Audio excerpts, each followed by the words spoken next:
ইসলাম জাতীয় ফুটবলার মহোদয়ের কাছে জানতে চাই, আমার অবহেলিত এলাকা শেরপুর সদর 143, সেখানে বিকেএসপির কোনো একাডেমি নেই এবং একটি মানসম্মত স্টেডিয়ামও নেই। তো জেলা পর্যায়ে আমরা আশা করতে পারি কিনা যে খুব শীঘ্রই আপনি এই ধরনের দুটি প্রতিষ্ঠানের ব্যবস্থা করবেন। ধন্যবাদ মাননীয় স্পিকার। ধন্যবাদ মাননীয় সংসদ সদস্য। মাননীয় প্রতিমন্ত্রী। মাননীয় স্পিকার, প্রথমত আমার নাম আমিনুল হক। আমাদের মাননীয় সংসদ সদস্য তিনি ইসলাম বলেছেন।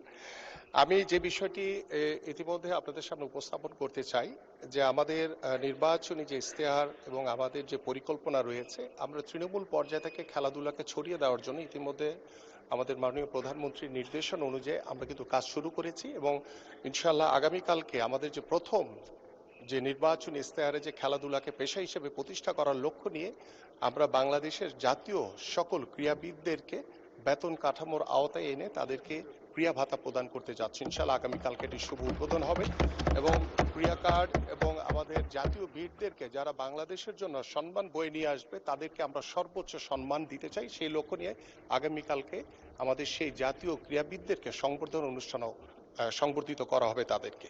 পাশাপাশি আপনার যে শেরপুর জেলার যে স্টেডিয়াম আমাদের রয়েছে একটি স্টেডিয়াম, কিন্তু সেখানে আসলে দীর্ঘদিন অচল অবস্থা ছিল এবং সেই স্টেডিয়ামগুলোকে সচল করার জন্য ইতিমধ্যে আমি কমিটি করে দিয়েছি এবং সেই কমিটি ইতিমধ্যে কাজ শুরু করেছে এবং আমরা আশা করি যে আপনার যে স্টেডিয়াম রয়েছে বা সেখানে বিকেএসপির আসলে আমাদের বিভাগীয় পর্যায়ে আমাদের যেটি আমরা সবচেয়ে বেশি ফোকাস করছি সেটা হচ্ছে ক্রীড়াবিদদের দিকে। খেলোয়াড়দেরকে যদি বেশি ফোকাস করি, খেলোয়াড়রা যদি ভালো পারফর্ম করে তাহলে আমরা ভালো কিছু অর্জন করতে পারবো। কিন্তু আমরা অবকাঠামোর থেকে আমরা খেলোয়াড়দের দিকে বেশি মনোযোগী। বাট বিকেএসপি হয়তো আমরা বিভাগীয় পর্যায়ে রয়েছে, আমাদের জানেন আপনাদের যে ঢাকার সাভারে রয়েছে, কিন্তু আমাদের যে বিভাগীয় শহরগুলো যে বিকেএসপি গুলো এখনো সচল না, সেগুলোকে আমরা সচল করার চেষ্টা করছি। বাট আপনার এই শেরপুরে এখানে আমাদের যে স্টেডিয়াম দরকার এবং আমরা প্রত্যেকটি উপজেলায় মিনি স্টেডিয়ামও নির্মাণ করছি এবং প্রথম পর্যায়ে প্রায় আমাদের 125টি স্টেডিয়াম নির্মাণ করা হয়েছে এবং 201টি আমাদের দ্বিতীয় পর্যায়ে চলমান রয়েছে। পরবর্তীগুলোতে আমরা করব।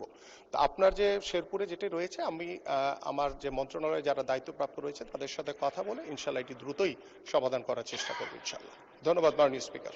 ধন্যবাদ মাননীয় প্রতিমন্ত্রী। আরেকটা সম্পর্ক